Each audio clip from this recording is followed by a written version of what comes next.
പശ്ചിമേഷ്യയിൽ എന്താകും ചർച്ചകളുടെ ഫലമെന്ന് എല്ലാവരും ഉറ്റുനോക്കിക്കൊണ്ടിരിക്കുകയാണ്. ഹോർമുസിൽ തട്ടി പശ്ചിമേഷ്യയിലെ സമാധാനം ഇങ്ങനെ ആടി ഉലഞ്ഞുകൊണ്ടുമിരിക്കുന്നു. ഹോർമുസ് ആണവായുധത്തേക്കാൾ പ്രഹരശേഷിയുള്ളതാണ് എന്നതാണ് ഇറാൻ പറഞ്ഞുകൊണ്ടേയിരിക്കുന്നത്. അതുതന്നെയാണ് അവരുടെ ഏറ്റവും വലിയ ആയുധം. അവിടെ തന്നെ നിൽക്കുകയാണ് ഇറാൻ ഇപ്പോഴും. ഭീഷണിയും വിരട്ടുമൊക്കെയായി ഹോർമുസിൽ കണ്ണു നട്ടിരിക്കുകയാണ് ട്രംപ്. ഇപ്പോൾ വരുന്നത് പക്ഷേ ആശ്വാസകരമായ സൂചനകളാണ്. ലോകത്തിലെ ഏറ്റവും പ്രധാനപ്പെട്ട സമുദ്രപാതകളിലൊന്നായ ഹോർമുസ് കടലിടുക്ക് വീണ്ടും സുരക്ഷിതമായി തുറക്കുന്നതിനുള്ള ശ്രമങ്ങൾ ഒരു നിർണായക ഘട്ടത്തിലെത്തി എന്നതിന്റെ സൂചനകളാണ് വരുന്നത്. ഒമാന്റെ മധ്യസ്ഥതയിൽ ഇറാനും അമേരിക്കയും തമ്മിലുള്ള പരോക്ഷ നയതന്ത്ര നീക്കങ്ങൾ ശക്തമായിരിക്കുന്നു. ഇടക്കാല കരാർ ദിവസങ്ങൾക്കകം പ്രഖ്യാപിക്കാനാകും എന്ന പ്രതീക്ഷയാണ് അമേരിക്കൻ ഭരണകൂടത്തിനും ട്രംപിനും ഇപ്പോഴുള്ളത്.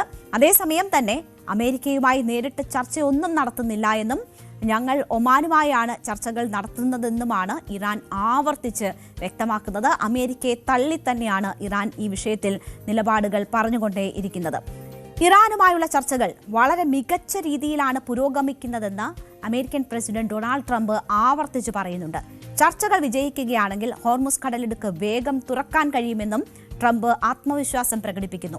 സൗദി അറേബ്യ, UAE, ഖത്തർ തുടങ്ങിയ ഗൾഫ് രാജ്യങ്ങളുടെ ആവശ്യം അംഗീകരിച്ചുകൊണ്ടാണ് ഇറാനുമായി ചർച്ചകൾ തുടരാൻ താൻ തീരുമാനിച്ചത് എന്നതാണ് ട്രംപ് പറയുന്നത്. അതേസമയം ട്രംപിന്റെ പ്രസ്താവനയ്ക്ക് പിന്നാലെ അമേരിക്കയുമായി നേരിട്ട് യാതൊരു ചർച്ചയും നടക്കുന്നില്ല എന്നും ഒമാനുമായുള്ള രാഷ്ട്രീയ സാങ്കേതിക ചർച്ചകളാണ് പുരോഗമിക്കുന്നതെന്നുമാണ് ഇറാൻ വിദേശകാര്യ മന്ത്രാലയം വ്യക്തമാക്കുന്നത്. ഇറാന്റെ സർക്കാർ ബ്രോഡ്കാസ്റ്ററായ IRIB ഇറാനും ഒമാനും തമ്മിൽ നിലവിൽ നടക്കുന്ന ചർച്ചകൾക്ക് അമേരിക്കയുമായി യാതൊരു ബന്ധവുമില്ല എന്നും റിപ്പോർട്ട് ചെയ്തിട്ടുണ്ട്. ഹോർമുസ് കടലിടുക്കിലൂടെ കപ്പലുകൾക്ക് സുരക്ഷിതമായ താൽക്കാലിക സമുദ്രമാർഗം ഒരുക്കുക എന്നതാണ് ചർച്ചയുടെ ഏറ്റവും പ്രധാനപ്പെട്ട ലക്ഷ്യമെന്ന് ഇറാൻ അറിയിക്കുന്നു. ഈ ചർച്ചകൾ സാങ്കേതികമായും രാഷ്ട്രീയമായും അനുകൂല പുരോഗതി കൈവരിച്ചിട്ടുണ്ടെന്നും ടെഹ്റാൻ അവകാശപ്പെടുന്നു. അതാണ് പ്രതീക്ഷ നൽകുന്ന ഘടകം. ചർച്ചകളിൽ പരിഗണിക്കപ്പെടുന്ന വിഷയങ്ങൾ ഏതൊക്കെയാണെന്ന് നോക്കിയാൽ ഹോർമുസ് കടലിടുക്കിലൂടെ വ്യാപാര കപ്പലുകൾക്ക് സുരക്ഷിത യാത്ര ഉറപ്പാക്കുക, യുദ്ധ സാഹചര്യങ്ങളിൽ കപ്പലുകൾക്ക് പ്രത്യേക സമുദ്രപാത ഒരുക്കുക, അപകട സാധ്യത കുറയ്ക്കുന്ന നാവിഗേഷൻ സംവിധാനം നടപ്പാക്കുക, ഭാവിയിൽ സ്ഥിരമായ സമുദ്ര ഗതാഗത സംവിധാനം രൂപപ്പെടുത്തുക തുടങ്ങിയ കാര്യങ്ങളാണ് പ്രധാനമായും ഇവിടെ ചർച്ചയാകുന്നത്. US president Donald Trump, US state secretary Marco റൂബിയോയും ട്രഷറി സെക്രട്ടറി സ്കോട്ട് ബെസന്റും ചർച്ചകളിൽ പുരോഗതിയുണ്ടെന്ന് സ്ഥിരീകരിച്ചിട്ടുണ്ട് എന്ന കാര്യം പറയുന്നുണ്ട്. എന്നാൽ അന്താരാഷ്ട്ര സമുദ്രപാതയുടെ നിയന്ത്രണം ഏതെങ്കിലും ഒരു രാജ്യത്തിന് കൈമാറാനോ കപ്പലുകൾക്ക് പുതിയ ടോൾ ഈടാക്കാനോ അമേരിക്ക തയ്യാറല്ലെന്നും ഇരുവരും വ്യക്തമാക്കിയിട്ടുണ്ട്. അമേരിക്കയുടെ ആവശ്യങ്ങൾ പലതാണ്. ഇറാന്റെ ആണവ പരിപാടിക്ക് നിയന്ത്രണം വേണം എന്ന ആവശ്യത്തിൽ അമേരിക്ക ഉറച്ചു നിൽക്കുകയാണ്. ട്രംപ് അതിൽ ഒരു വിട്ടുവീഴ്ചയ്ക്കും തയ്യാറായിട്ടില്ല. ഇറാൻ പിന്തുണയ്ക്കുന്ന സായുധ സംഘങ്ങളുടെ പ്രവർത്തനം നിർത്തലാക്കണം അല്ലെങ്കിൽ കുറയ്ക്കണം എന്നൊരാവശ്യവും അവർ മുന്നോട്ട് വെച്ചിട്ടുണ്ട്. അന്താരാഷ്ട്ര കപ്പൽ ഗതാഗതത്തിന് പൂർണ്ണ സ്വാതന്ത്ര്യം ഉറപ്പാക്കുക എന്നതാണ് ട്രംപ് നൽകുന്ന ഏറ്റവും പ്രധാനപ്പെട്ട നിർദ്ദേശം. ഹോർമുസ് കടലിടുക്കിൽ ഇറാന്റെ ഏകപക്ഷീയമായ നിയന്ത്രണം ഒഴിവാക്കണം എന്നതാണ് ഇറാന് ട്രംപ് നൽകുന്ന വാർണിംഗ്. അത് ഒഴിവാക്കുക, ചർച്ചകളിലൂടെ ഈ പ്രശ്നം പരിഹരിക്കുക, അല്ലെങ്കിൽ ഇറാനെ തീർത്ത് കളയും എന്നതാണ് ട്രംപ് ഉയർത്തുന്ന ഭീഷണി. ഈ സാഹചര്യം ഒരു സമാധാന കരാറിലേക്ക് എത്തിച്ചില്ല എങ്കിൽ ഇറാനിലെ അടിസ്ഥാന സൗകര്യങ്ങൾ ലക്ഷ്യമാക്കി ആക്രമണം നടത്തും എന്നതാണ് ട്രംപ് ഉയർത്തുന്ന ഭീഷണി. ഇത് ആവർത്തിച്ച് ട്രംപ് പറയുന്നുണ്ട്. പക്ഷേ ആ ഭീഷണിക്ക് മുന്നിൽ ഇറാൻ വഴങ്ങുന്നില്ല എന്നതാണ് കഴിഞ്ഞ ദിവസങ്ങളിലെല്ലാം നമ്മൾ കണ്ടുകൊണ്ടിരിക്കുന്നത്. പകരം ഇറാൻ ചില ആവശ്യങ്ങൾ അമേരിക്കയ്ക്ക് മുന്നിൽ വെച്ചിട്ടുണ്ട്. സ്വന്തം പരമാധികാരത്തിന് അംഗീകാരം നൽകണം എന്നതാണ് അതിലേറ്റവും പ്രധാനപ്പെട്ട കാര്യം. ദേശീയ സുരക്ഷാ താൽപ്പര്യങ്ങൾ സംരക്ഷിക്കുക, ഉപരോധങ്ങളിൽ ഇളവ് നൽകുക, തുറമുഖങ്ങൾക്കെതിരായ നിയന്ത്രണങ്ങൾ അവസാനിപ്പിക്കുക, ഉപരോധം അവസാനിപ്പിക്കുക, ഹോർമുസിന്റെ നിയന്ത്രണം കൈവശം വയ്ക്കാനും അവിടെ ടോൾ ഈടാക്കുന്നതുൾപ്പെടെയുള്ള ആവശ്യങ്ങൾ അംഗീകരിക്കാനും ഉള്ള ഒരു വലിയ സമ്മർദ്ദം ഇറാന്റെ ഭാഗത്തു നിന്നും ഉണ്ടാകുന്നുണ്ട്.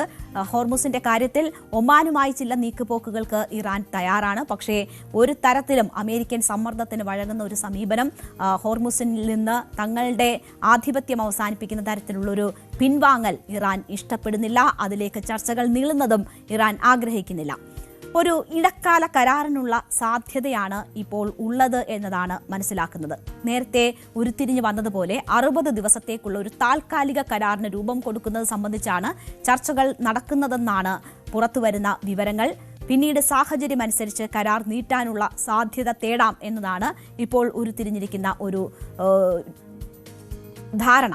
ഇടക്കാല കരാറിൽ ഉൾപ്പെടാൻ സാധ്യതയുള്ള വിഷയങ്ങളെന്ന് പറയുന്നത് വ്യാപാര കപ്പലുകളുടെ സുരക്ഷിത ഗതാഗതം, അതായത് ഹോർമുസിന്റെ പ്രവർത്തനം, അമേരിക്കയും ഇറാനും തമ്മിലുള്ള സൈനിക ഏറ്റുമുട്ടൽ ഒഴിവാക്കുക എന്നത്, കടലിടുക്കിലെ നിരീക്ഷണ സംവിധാനം, പിന്നീട് ആണവ ചർച്ചകൾ പുനരാരംഭിക്കുന്നതിനുള്ള സാഹചര്യം ഒരുക്കുക, പ്രാദേശിക സംഘർഷം കുറയ്ക്കാനുള്ള നടപടികൾ. ഇപ്പോഴും പക്ഷേ ഇതുമായി ബന്ധപ്പെട്ടൊക്കെ പല ഭിന്നതകൾ നിലനിൽക്കുന്നുണ്ട്. അതുകൊണ്ടാണ് ചർച്ചകളിൽ പുരോഗതി ഉണ്ടായിട്ടും ഒരു തരത്തിലും ഒരു സമവായത്തിലേക്ക് കാര്യങ്ങൾ എത്താത്തത്. നിരവധി വിഷയങ്ങളിൽ ഇരുപക്ഷങ്ങളും ഇപ്പോഴും യോജിപ്പിലെത്തിയിട്ടില്ല എന്നതാണ് വരുന്ന വിവരം. ഹോർമുസ് കടലിടുക്ക് എണ്ണ വിപണിയിൽ ചർച്ചകൾ വിജയിക്കുമെന്ന പ്രതീക്ഷ ഉയർന്നതോടുകൂടി തന്നെ ഹോർമുസ് കടലിടുക്ക് വഴിയുള്ള പ്രതിസന്ധി നീങ്ങുമെന്നും അത് ഒരു അനുകൂല സാഹചര്യങ്ങൾ സൃഷ്ടിക്കും എന്നും കരുതിയതോടുകൂടി അന്താരാഷ്ട്ര ക്രൂഡ് ഓയിൽ വില തുടർച്ചയായി താഴ്ന്നൊരു സാഹചര്യമുണ്ട്.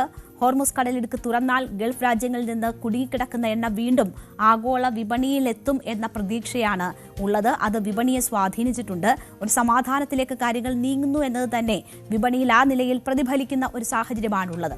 ഓഹരി വിപണികളിലും അനുകൂല പ്രതികരണം ഇതുണ്ടാക്കുന്നുണ്ട്. അപ്പോൾ എല്ലാവരും ഉറ്റുനോക്കുന്നത് ഒരു ധാരണ ഈ വിഷയവുമായി ബന്ധപ്പെട്ട് ഉണ്ടാകുമോ എന്നതാണ്. പക്ഷേ പലവിധ കാര്യങ്ങളിൽ ഒരു ധാരണയിലെത്തുന്നതിന് തടസ്സം നിൽക്കുന്നു എന്നതാണ് മനസ്സിലാകുന്നത്. അമേരിക്കയും ഇറാനും വ്യത്യസ്ത നിലപാടുകൾ പല വിഷയങ്ങളിലും തുടരുന്നതാണ് ഒരു ധാരണയിലേക്ക് എത്തുന്നതിന് തടസ്സമാകുന്നത്. അമേരിക്ക ഉടൻ ധാരണയുണ്ടാകുമെന്ന് പ്രതീക്ഷ പ്രകടിപ്പിക്കുമ്പോൾ ഇറാൻ ചർച്ചകൾ ഒമാനുമായി മാത്രമാണെന്നും അന്തിമ തീരുമാനമായിട്ടില്ല എന്നും ആവർത്തിക്കുകയാണ്. അതുകൊണ്ട് തന്നെ അടുത്ത 24 മുതൽ 72 മണിക്കൂറിനുള്ളിൽ നടക്കുന്ന നയതന്ത്ര ചർച്ചകളായിരിക്കും ഹോർമുസ് കടലിടുക്കിന്റെ ഭാവിയും പശ്ചിമേഷ്യയിലെ സുരക്ഷാ സാഹചര്യവും ആഗോള എണ്ണ വിപണിയുടെ ദിശയുമൊക്കെ നിർണ്ണയിക്കാൻ പോകുന്നത്. എന്തായാലും ട്രംപ് സമയം നീട്ടി നൽകിയിരിക്കുന്നത് ഈ അവസരം പ്രയോജനപ്പെടുത്തുക എന്ന നിർദ്ദേശം നൽകിക്കൊണ്ടാണ്. ആ അവസരം ഇറാൻ പ്രയോജനപ്പെടുത്തുമോ എന്നത് ട്രംപ് കാക്കുകയാണ്. വലിയ ഭീഷണിയാണ് ട്രംപ് ഉയർത്തിയിട്ടുള്ളത്. ഈ അവസരം ഉപയോഗപ്പെടുത്തിയില്ല എങ്കിൽ വലിയ ആക്രമണത്തിലേക്ക് കടക്കും എന്നതാണ്. എന്തായാലും അമേരിക്കയുമായി ചർച്ചയില്ല എന്ന് പറയുമ്പോഴും ഒമാനുമായും മറ്റ് മധ്യസ്ഥ രാഷ്ട്രങ്ങളുമായി ബന്ധപ്പെട്ട് ആശയവിനിമയങ്ങൾ ഇറാൻ നടത്തുന്നുണ്ട്. അതൊരു താൽക്കാലിക കരാറിലേക്കെങ്കിലും എത്തുമെന്ന പ്രതീക്ഷയാണ് ഉള്ളത്. അങ്ങനെ ഹോർമുസ് തുറക്കുമോ എന്നത് ഒരു സാധ്യതയായി നിലനിൽക്കുന്നു. വിപണികളിൽ ഉൾപ്പെടെ അത് പ്രതിഫലിക്കുന്ന സമയമാണ്. കൂടുതൽ വാർത്തകൾക്ക് news 18 Keralam YouTube channel subscribe ചെയ്യുക.